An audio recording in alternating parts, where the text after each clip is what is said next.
Bom, agora eu vou rodar a análise e obter o resultado. Para isso, eu tenho que clicar em um desses botões aqui do canto superior direito. O primeiro aqui está escrito Axial Force para forças axiais, segundo Shear Force para cisalhamento, terceiro Bend Moment, que é de momento vetor. Tem esse último aqui que é de mostrar a estrutura deformada, mas como eu expliquei anteriormente, não estou interessado aqui em deslocamento. Na realidade, o único que me interessa aqui é esse primeiro, Axial Force. Quero analisar a força axial nas barras de uma treliça, estou assumindo as barras como submetidas apenas à tração ou à compressão. Então, o que me dá esse resultado é esse botão aqui, que se chama Axial Force. Quando eu clico sobre esse botão, aí é mostrado o diagrama de esforço normal da barra, de todas as barras. Lembrando que aqui eu tenho várias cargas isoladas. Vou fazer um tratamento de dados para combinar essas cargas. Tem esse botão bem aqui, que ele muda a escala do diagrama. Tá? Bom, mas são muitos resultados, tem várias barras aqui, várias ações atuantes. Então, para facilitar o processo de listagem dos resultados, interpretação dos resultados, eu vou seguir uma ordem de numeração das barras aqui. Bom, vamos entender primeiro o que é uma barra no F-Tool. Vou sumir aqui com os resultados, clicando na tecla ESC. No F-Tool, ele vai considerar cada trecho entre dois nós como uma barra. Então, apesar de na prática eu ter esse banzo superior da esquerda, por exemplo, como uma peça única, na prática, apesar de ser isso, no F-Tool, cada trecho entre dois nós vai ser uma barra diferente. Bom, então, os resultados são mostrados por barra, portanto. Então, antes de analisar os resultados, eu vou explicar o seguinte. Bom, dividi as barras aqui em categorias, separei por parte da estrutura, tem um banzo superior, banzo inferior, os montantes principais, que são essas três barras verticais aqui, essa mais à esquerda, essa no central, essa mais à direita. Diagonais principais, essas que estão em roxo. Chamei aqui de banzo intermediário essa barra em amarelo, que está aqui na horizontal. Montantes secundários, essas que estão em laranja, e diagonais secundárias, essas que estão em azul claro. Bom, essa organização foi mais para a gente entender um pouco melhor a numeração das barras. Então, está em sequência aqui, tá? Do banzo superior vai de 1 a 12, banzo inferior de 13 a 18, e assim sucessivamente. Eu tenho um total aqui de 37 barras. Então, eu vou tabelar os resultados obtidos para cada uma dessas barras, para cada ação atuante. Bom, então, para isso, eu criei essa tabela em Excel. Vou começar aqui pelo banzo superior, que são as barras de 1 a 12, e vou tabelando na sequência, seguindo aqui a ordem dessa definição aqui. Bom, então, vou voltar aqui para os resultados. Observe que a figura, a imagem está poluída, tem muita informação sobrepondo, não dá para ler direito os resultados. Então, para facilitar a visualização, eu vou fazer o seguinte, eu vou colocar aqui na escala 0 o diagrama, e os resultados das barras, esse texto em vermelho são os valores de esforço normal em cada barra. Eu vou fazer o seguinte com eles, vindo aqui nessa opção Options, Text Display Size. O meu já está ativado, mas se você não tiver ativado, você deixa aqui em Large, que vai mostrar o tamanho máximo da fonte. Uma outra coisa, eu posso vir aqui em Display e marcar essa opção aqui, Transversal Values, vai mostrar os resultados de direção transversal. Pode ser que facilite a visualização, né? Ou então, a partir daí, eu vou listando os resultados. Vou começar aqui com os bandos superiores. que são as barras de 1 a 12, partindo aqui da esquerda, né? Lembrando que uma barra é cada trecho entre dois nós. Tá? Então, banda superior, barras de 1 a 12, fica da seguinte maneira.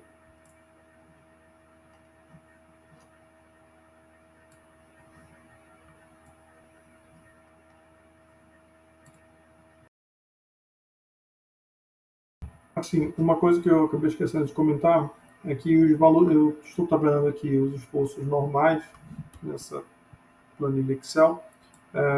O esforço normal solicitante aqui, estou pegando os valores característicos, essa primeira premissa, lembrando que ela representa o carregamento dela, representa o peso próprio da estrutura, tá? Então, essas colunas aqui, PP, carregamento devido ao peso próprio, depois vai ser G, que vai ser devido à carga adicional, depois a carga variável, depois a carga de vento, tá? Só para esclarecer o porquê que eu estou digitando nesse local os valores referentes ao peso próprio. Bom, então, esses foram os bans superiores, depois o bans inferior, essa barra em verde, de 13 a 18, tá?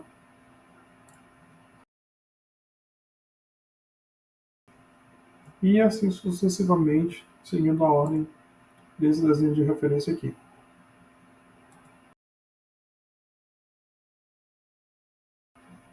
Observe aqui que as diagonais principais, essa diagonal maior aqui, tá? Elas são duas barras aqui, tá? Que tem um nó no meio que divide ela em duas barras. Então, de cada lado tenho duas barras, né, formando cada uma um trecho dessa diagonal.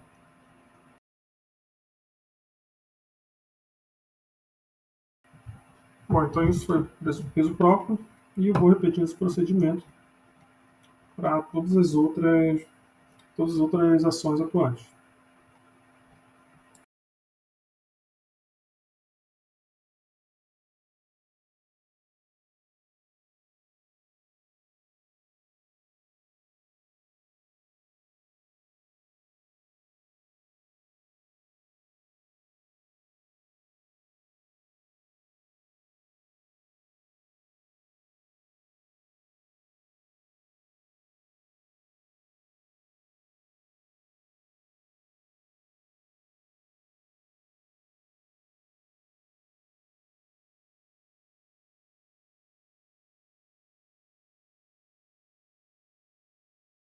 Bom, agora está faltando fazer as combinações das ações. Eu tenho aqui os valores característicos tabelados e os valores de cálculo são provenientes das combinações dessas ações, né, multiplicando pelos respectivos coeficientes de ponderação. Aqui, nesse exemplo, eu vou utilizar uma combinação última normal, duas combinações últimas normais. Tá? Essa primeira, ela leva em consideração o peso próprio, a carga adicional, carga permanente adicional e a carga acidental. A combinação 2 é o peso próprio, mais carga adicional de telhado, mais o vento. Tá? Então, eu vou fazer esse somatório aqui para cada combinação com os respectivos coeficientes de ponderação. Vamos começar pela combinação 1, tá? Que tem apenas peso próprio, a carga PP, né? Carga G e a carga Q. Vamos verificar aqui quais os valores desses coeficientes de ponderação. Aqui é um slide sobre ações, estados, limites. E aí, essas tabelas bem aqui, tem os coeficientes de ponderação. Coeficiente de ponderação das ações. Faltou indicar aqui, mas esse aqui é o coeficiente para ações permanentes. Tá? Para ações permanentes, eu tenho esses coeficientes, tem 3 tabelas aqui. Essas tabelas elas variam de acordo com o tipo de ação permanente, se é de pequena, de grande variabilidade ou se é uma ação indireta. Vou considerar nesse exemplo aqui que a ação permanente é de grande variabilidade. Tá? Então, eu vou ter aqui para a combinação última normal, que é o que eu estou tratando nesse exemplo, considerar o efeito desfavorável, ou seja, a carga está atuando no sentido de levar a estrutura a um colapso, a carga, a ação atuante, ela tende a levar a um estado limite útil, né? Então, nesse caso, o coeficiente de ponderação, gama G, é 1,4.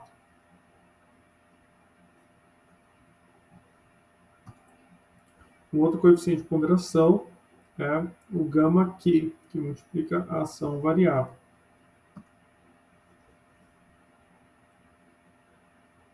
Para ações variáveis, no caso de combinações últimas normais, não sendo efeito de temperatura, gama Q é 1,4 também.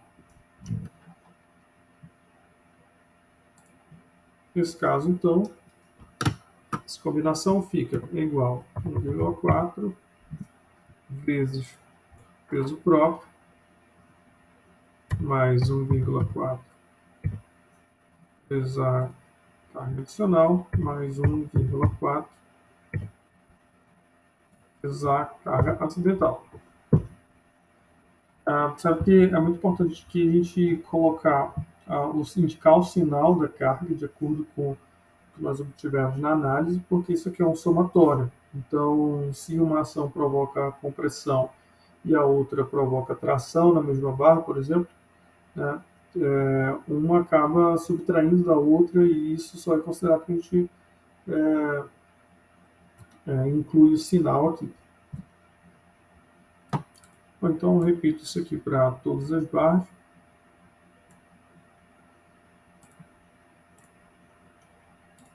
E vou fazer agora a segunda combinação. A segunda combinação, observe que tem aqui uma pequena diferença, que tem esse 0,75 multiplicando o vento aqui, além do coeficiente de ponderação gama Q, tem esse 0,75. De onde é que vem esse valor? Bom, especificamente para a carga de vento, aqui quando está falando das ações usuais, descrevendo de modo geral as ações, a norma diz o seguinte, isso aqui que está destacado, está marcado em amarelo.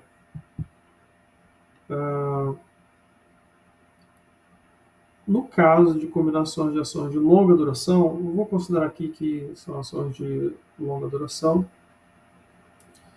em que o vento representa a ação variável principal, as solicitações das peças de madeira devido à ação do vento são multiplicadas por 0,75. Tá? A norma permite fazer essa redução no valor da carga. Bom, mas o que significa isso, o vento ser uma ação variável principal? A gente compreende melhor isso olhando para a equação de combinação última normal. Essa aqui, de um modo geral, essa primeira equação aqui é a combinação última normal. Tá? Nós estamos aplicando ela aqui de uma forma mais simples, porque são poucas ações. Mas quando tem muitas ações, várias ações permanentes, várias ações variáveis, tá? Ela assume essa forma aqui. Então, as ações variáveis são essas que estão subscrito Q, tá? Essas aqui são ações variáveis. Então, observe que tem dois tipos de ações variáveis. Uma que é multiplicada apenas por gama Q, e tem aqui o somatório de outras ações variáveis que são multiplicadas por gama Q e por π0. Esse π0 é um coeficiente que leva em conta a baixa probabilidade de várias ações variáveis atuando ao mesmo tempo na sua máxima intensidade possível. Enfim, é um coeficiente de redução. Então, essa primeira ação variável, ela é dita ação variável principal, segundo ação variável secundária. Porém, aqui eu tenho dois tipos de ações variáveis, uma que é uma carga acidental, outra que é o vento. E nessa combinação 2, para considerar o efeito mais desfavorável do vento, eu suprimi daqui a carga acidental Q. Tá? Então, eu só tenho uma ação variável aqui, que é o vento. Então, ela tem que ser a principal. Então, nesse caso, ela se encaixa naquele critério que eu li há pouco, né? E carregamento de longa duração, quando o vento é ação variável principal, a ação do vento é reduzida em 0,75, tá? Bom, então eu vou escrever essa equação igual aos coeficientes eu já tenho, 1,4 vezes o peso próprio, mais 1,4 vezes essa outra carga permanente, mais 0,75 vezes 1,4 vezes o vento. É isso aqui. Copiar agora para todas as barras. E dessa forma agora eu tenho, vou considerar só essas duas combinações aqui, eu tenho então todos os valores aqui devido para todas as barras. Vamos analisar agora os esforços nas barras. Agora são valores de cálculo, né? Valores que foram combinados e ponderados por coeficiente de ponderação. Eu vou analisar por categoria, digamos assim, da barra. Primeiro bando superior. Aqui observe que para todas as combinações, todas as barras de bando superior estão sob compressão. Então, vou pegar o máximo valor de compressão.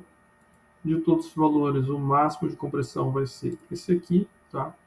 Então, vai ser essa carga que eu vou usar para dimensionar o bando superior da treliça, considerando que é apenas uma peça, tá? Então, por isso que eu vou usar só essa mesma carga de compressão. Vou destacar aqui. Depois, o bando inferior, observe que todas as barras para todas as combinações estão sob tração. E o máximo valor aqui de tração, esse aqui de 95,73. Esses valores estão em kN, tá? Na mesma unidade que a Avtomo forneceu. Montantes principais. Vamos lembrar que os montantes principais são essas barras verticais em azul marinho aqui. Os montantes principais aqui, aqueles montantes que estão nas laterais, eles estão sob compressão. E o montante central ele vai estar sempre tracionado. Tá? Aqui é importante destacar compressão e de tração. Tá? Então, para a compressão, para aqueles que estão sob compressão, eu vou usar essa carga de 9,64, 9,65. Para os que estão tracionados, na verdade é só a barra número 20 aqui na treliça, né, que é esse central.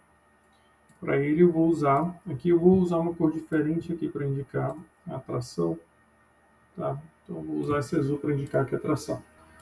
Diagonais principais. Diagonais principais, só para lembrar que são essas barras que estão em roxo, são as barras de 22 a 31. Vou selecionar tudo aqui, deixa eu verificar o máximo, o valor máximo. O máximo é 42,83, que tá aqui. Esse aqui é o máximo de tração. O máximo de compressão, que o Excel vai mostrar aqui como mínimo, 25,91, que é esse aqui.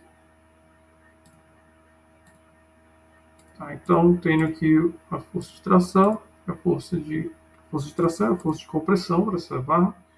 Próximo, bando intermediário, está submetido apenas à tração, o máximo valor é esse de 15,16. Montantes secundários, todos estão comprimidos. O máximo valor de compressão é esse aqui. Opa, acabei marcando aqui anteriormente tração com a cor errada. Prosseguindo, sobraram as diagonais secundárias, estão sob compressão. O máximo valor é 8,9.